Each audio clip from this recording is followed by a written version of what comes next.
Hi everyone, it's Taylor. Welcome back to my channel. I'm an American expat living in Malaysia and I like to share my life and travels with you. Well, today I'm doing something that most people dread, but I don't mind at all. I'm going to go to the dentist. I go every 6 months and I'm going to take you along with me and interview the dentist and tell you about dentistry in Malaysia. Sound interesting? Stay tuned.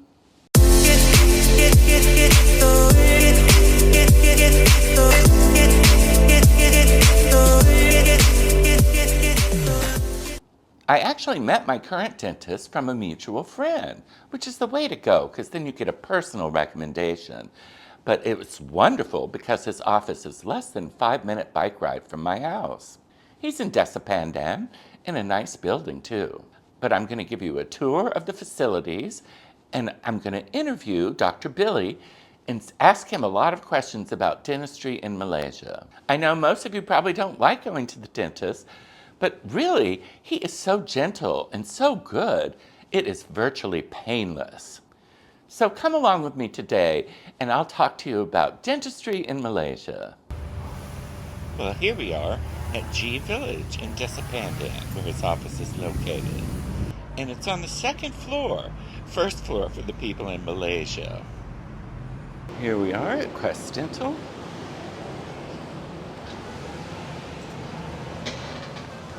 Hi, Mr. Sean. Taylor. How are you? Good, I'm just fine. Good, that's How great. are you today? I'm good too. I have an appointment with Dr. Billy. That's right.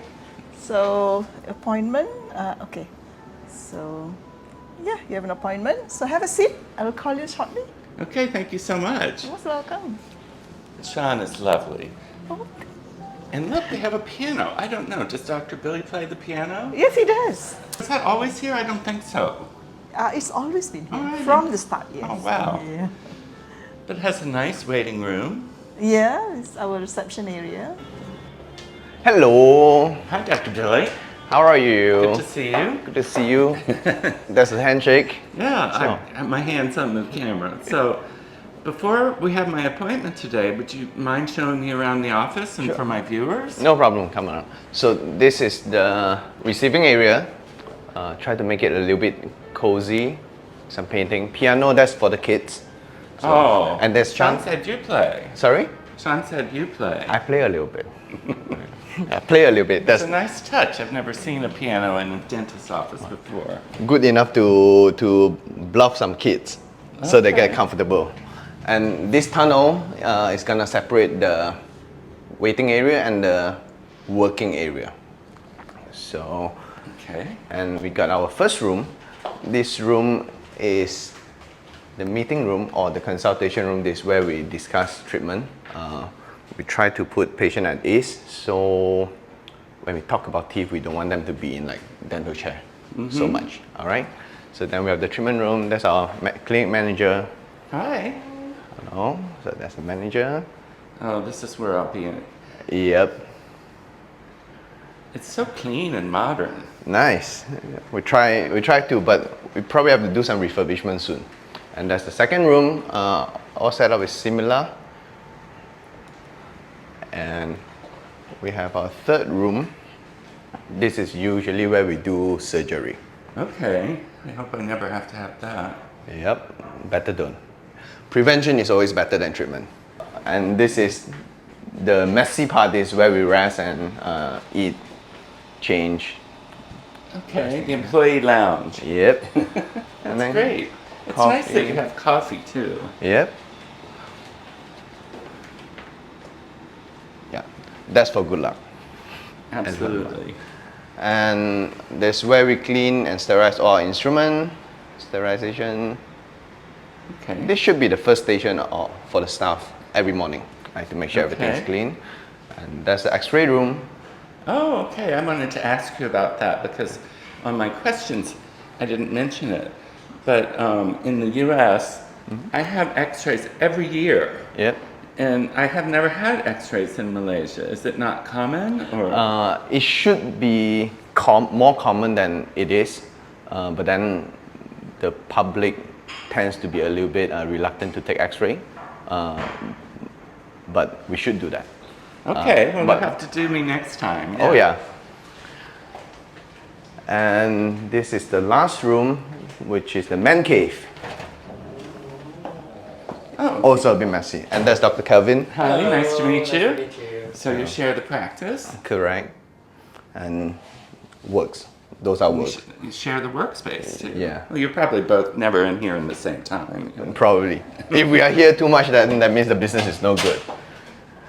Okay. So that's the tour.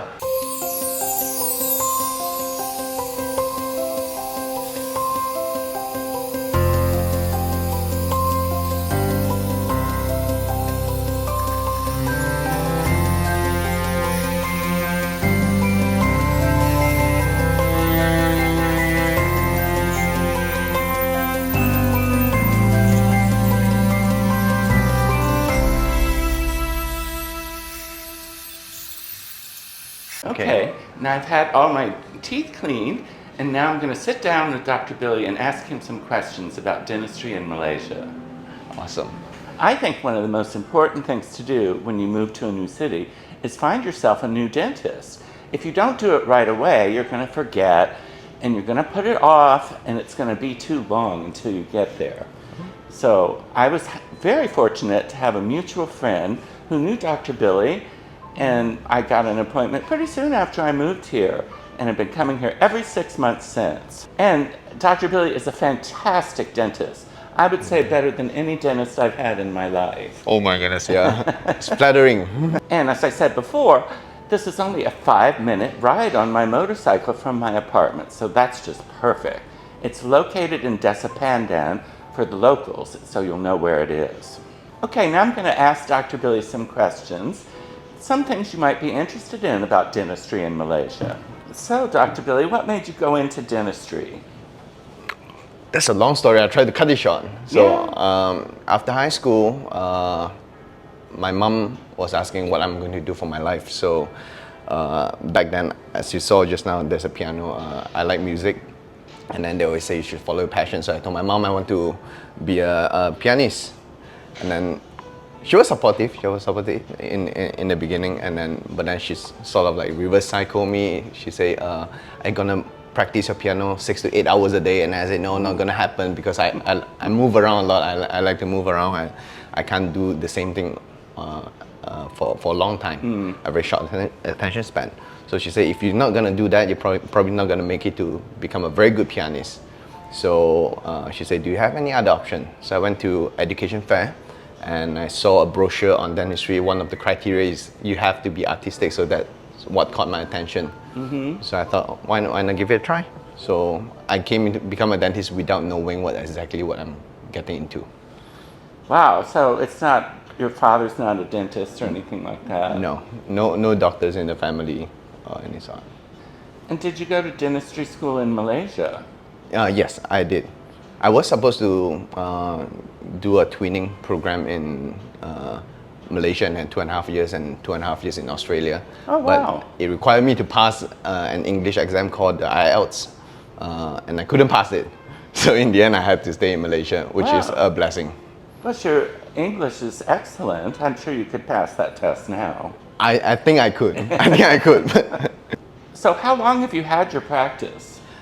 We started in October 2019, which is 5 months before the pandemic. Oh, That was tough. bad timing, Yeah, yes. bad timing, but nobody knew. And hey, we survived, so. That's great, but did people come during the pandemic? They do, but there were a few lockdown, isn't it? Like there was the first time, and then after that they opened up, and then the second time. The first time was a little bit more strict. We're not allowed to do anything with spray and water, so it's purely just extraction. We can't even clean teeth.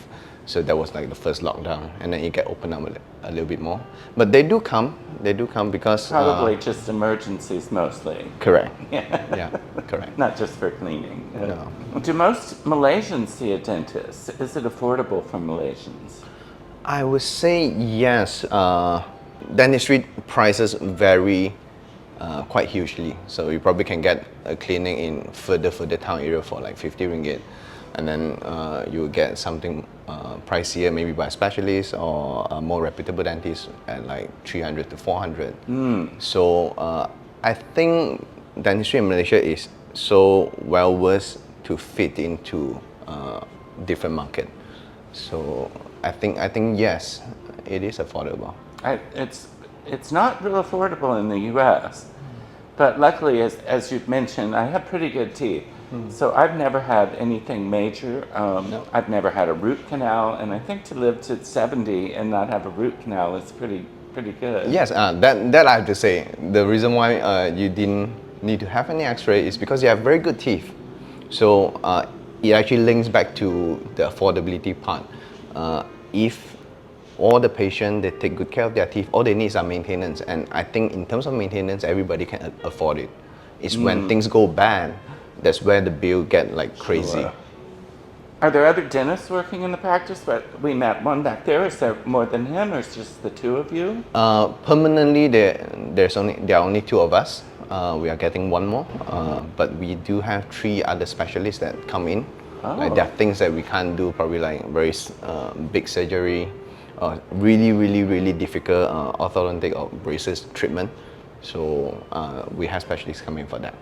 So you do things like impacted wisdom teeth removal? Or, Oh, we do that. yeah. I had that done when I was pretty young, and oh my gosh, I thought my dentist was a sadist because he didn't even he didn't put me to sleep at all. Yeah.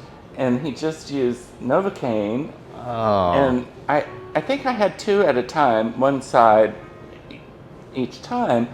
But I was in the chair for like 3.5 hours each time, and he's drilling and hacking and pulling pieces off. Oh, I shouldn't say all that. That's going to scare everyone. It's like doing a renovation. Yeah, it was horrible. So I'm sure it's better now. I mean, I thought my dentist as a child was not a good dentist because he would often say, "Oh, this cavity not so bad. I'm not going to use Novocaine." And and if you drill and you hit a nerve without Novocaine, you just go boom. Correct. You would jump right up, and It's horrible. if you could, you probably run out of the practice. It was terrible. Yeah. That reminds me of a question I wanted to ask. I think it's important that parents start taking their kids to the dentist at an early age. What age do you recommend? I'm a little bit controversial on this, but I do believe kids should come to dentists as soon as they have their first teeth, which is around like 8 months to 12 months. Oh, wow. I would have thought like 5 or something, Correct. So that is not because they are going to have any problem or we are looking for any problem. Is that like what you say, what you have gone through when you were a kid in the dental clinic that haunts you for your whole life. So if parents could bring their kids as early as like 1 year old, so they familiarize themselves with that. Get used to it and find out that it's not a scary thing. Correct. So if you bring them when there's problem, there will always be injection, jab, or drilling. So that's their first impression. Oh, so this goes along with that. Like my parents used to trick me into going to the dentist. They would say we were going out for ice cream or something, and then pull up in front of the dentist. I think that's wrong, don't you? No, don't do that because now I'm not sure. Back then probably it's the same, but nowadays the kids are smart. Like they remember, okay, this is a lie, and then I don't think it's healthy in any way. Well, I think they only got away with it one time with me, but And then after that, you would know. Is dentistry basically the same everywhere in every country? Your equipment seems so modern to me. I think generally it's similar, meaning not that every clinic will have what I have, or they will have more than what I have, or less than what I have. It's just that every single country you have more suburban area, and then you have the urban area, and then dentistry, the whole range. So I think it's similar. Every country you go, you have dentists with more basic treatment, and then probably towards the city you have more modern equipment. When I was a kid, the drill and everything was run by these cords and stuff. Oh, yeah. I mean, I don't think they have that anymore. No, I don't think they produce that Maybe anymore. in a third world country, maybe. I think I've seen one, but they just kept it because it's in Thailand. It's like a third or fourth generation dental clinic. So it's like a museum It's like artifact. exactly. I feel that dentistry is almost painless now. Do you think the techniques are getting better all the time? Oh, definitely. I think that is getting better. Back then, there were a time there's no Novocaine or injection, Oh, and well, then they at come. least I had Novocaine sometimes. Yeah, so lucky you. So then there's the time you have Novocaine, you have the injection, and now generally we apply some topical, so to numb the surface before the needle, so it reduces the needle. Then, as long as we are able to get a needle in, we pretty much can do dentistry without much pain afterwards. Do you do a lot of cosmetic dentistry here? And what are some of the options available today? Oh, there are many. The whole history of dentistry has moved from treatment to enhancement. Probably long time back then, people go to dentists because they have a problem. We try to solve a problem. Nowadays, there are more and more treatment geared towards they don't have a problem, but they want their teeth to be better. That's where cosmetic dentistry come in. So under cosmetic dentistry, there are so many other treatment to achieve the whatever smile they want them to be beautiful, more beautiful. So you have like whitening to make it whiter, and if your teeth are messy, probably you can go for prosthetic like veneers. In certain case, we need crown. If really messy, we might need to go through orthodontic treatment to move the teeth to the right place before we put whatever veneer we need onto it. So it's a wide range, and if people have a tooth missing, we have to replace the tooth with implants. So that in that particular case, it fall under the cosmetic as well. Yes, and that's amazing that you're able to do that now. I know that teeth whitening is very popular. I've had it done in the past, and I think it's just natural that your teeth yellow as you age. Yep. And it, of course, depends on how much coffee or tea you drink, things like that. But is there any adverse effects to whitening your teeth? I mean, is it going to make your teeth more porous, or do you have to do it repeatedly? To the last question, yes. Whitening doesn't last forever. It's like dyeing your hair. Every now and then, depending what product you use, every now and then you have to like recolor it. Same goes to whitening. In terms of hurting the teeth or not, I don't think so. But it requires a very thorough examination and diagnosis. Like if your teeth originally has sensitivity, and you do whitening, you're gonna have more sensitivity. Right. Correct. And when I first whitened my teeth, I think nowadays they use some kind of special light. They didn't do that then, and they made a mold of my teeth and I put bleach gel, in it, yeah. and a gel bleach, and then kept it in there for an hour or something. You know. It's pretty similar. The gel bleach and the gel we use here in the dental clinic is similar. Probably the concentration is different. Like ours is more intense. The light is to activate the gel, so we don't need it to be on like an hour. So we fasten the whitening process. That's what we do in the clinic. I think I'm going to want to try that sometime. I'm always very self-conscious about my teeth, and I don't think they're white enough. Amazingly though, the camera makes them look whiter. Oh yes, now it's all built in already. It's all built in. I don't know how that happens, but you know, I look at my smile on camera and I'm going, oh, my teeth look so white, and they don't look white at all to me in the mirror. You know, this is a question I think people will be interested in. Do they have dental insurance in Malaysia? I don't think so. As far as I know, health insurance or whatever insurance in Malaysia offered in Malaysia, they cover medical. They do cover dentistry in one condition, if it's an accident. So like typical maintenance, cleaning, I don't think they cover. Is there any government-covered dentistry in Malaysia? We do have government dental clinic, and we have many of them, which is very good. But it's mainly for Malaysian. So you could get cleaning for RM1, RM2. So it's just like going to the doctor at the public hospital. Exactly. Yeah. So okay, so I didn't realize they actually had dentists there too. That's great. That would encourage people to do it, because I think even in the US, cost is a major factor for people going to the dentist or not. If people are fearful to go to the dentist, What suggestions do you have to help them get over their fears? This is really tough because I don't go around and try to convince patient to come in, but we do have patient who is really scared of dentists and came in. So inside the clinic, what we do is we try to do as little as possible in the first visit. That's a good idea. And then, or we try to split the big thing, we try to chop it out to small thing. For example, if the teeth is like, because they're scared, so they probably haven't been to dentist for 10, 20 years. And if we're gonna clean the teeth, it's gonna be really painful. So we split the cleaning into a few sessions. So then they starting to feel that, hey, it's not that bad. Because sometimes, most of the time, it's very psychological. When you believe that it's gonna be painful, Yes. then it's gonna be painful. Does the water in Malaysia have fluoride in it like it does in the US? Yes, we do.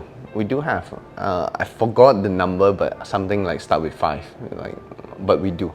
We do have. That's interesting because I'm so old, you know, they didn't have fluorinated water when I was a kid, when I was a young kid. Yeah. And I got a lot of cavities. And it was amazing the difference once they fluorinated the water that yes. I just stopped having cavities, really. Now, what we face here is another side of the problem. Back then, is you don't have fluoride in the water, so then you get cavities. But now in Malaysia, the kids, some of them has too much fluoride. Means they have fluoride in the water, and then they started using because the parents want to protect the kids' teeth, so they start giving them a toothpaste with fluoride. And if the kids doesn't know how to spit it out, if they swallow, when their adult teeth grow out, there will be white spot. Ah. So that's called fluorosis. That's because they consume too much fluoride. Oh, wow. I never heard that. That's very interesting. And as you know, I have a checkup and a cleaning if needed every 6 months. Is that what you recommend? Yes and no. It's pretty much like car. If you don't take care, then it's gonna go to the mechanic more often. And if you take really good care, then you don't have to. Same goes to our teeth. I have patient that comes every month for cleaning. I have patient that come every 6 months, and then I really have to convince them they don't need a cleaning because they take very good care of their teeth. Well, that's what you told me. Correct. Yeah. Exactly. That's the first time that's ever happened to me. It's like, you really didn't need to come. But it's still nice to get a checkup. Exactly. So what we do is we always start with 3 months, 3 months review, and then if 3 months they come in is really clean, then we're starting to upgrade them, like stretch them to 6 months. If 3 months come in is really bad, then we downgrade them. Probably they have to come every month. Do you see any major changes coming to dentistry in the future? I think it will. There are 2 things. I think it will come soon. First is like stem cell.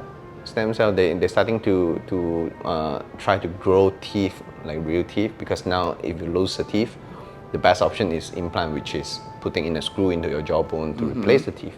But then they're starting to try to control stem cell to grow a teeth in. So instead of a screw, you get an actual teeth. Wow.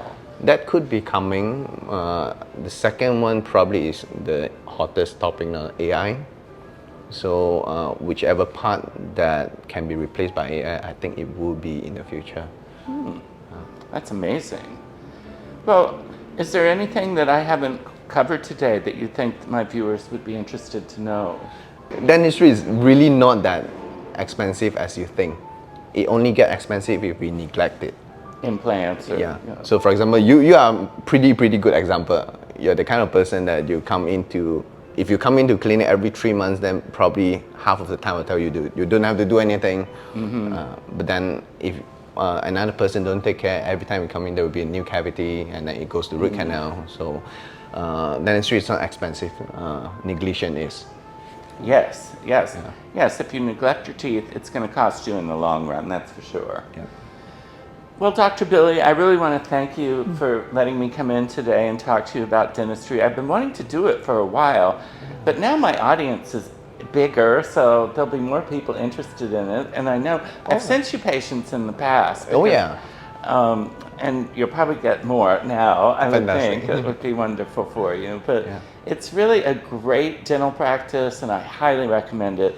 And I'm sure Dr. Billy and his whole staff are just fantastic. But thank you again, and let's have our coffee now, okay? Oh yeah, sure. It's been there. Probably cold. I have to get you another one. No, it's good. There we go. Thanks a lot. Thank you for having me. If you enjoyed today's video, please like and subscribe, and check the notification bell too. That way you won't miss any of my future content. Also, I have Buy Me a Coffee now. And buy me a coffee if you want to. I really appreciate it. It helps so much to support my channel. But that's all I have for today. I hope you enjoyed that conversation with Dr. Billy. I sure did, and I learned a lot. I hope you did too. But that's it for now. Talk to you later. Bye.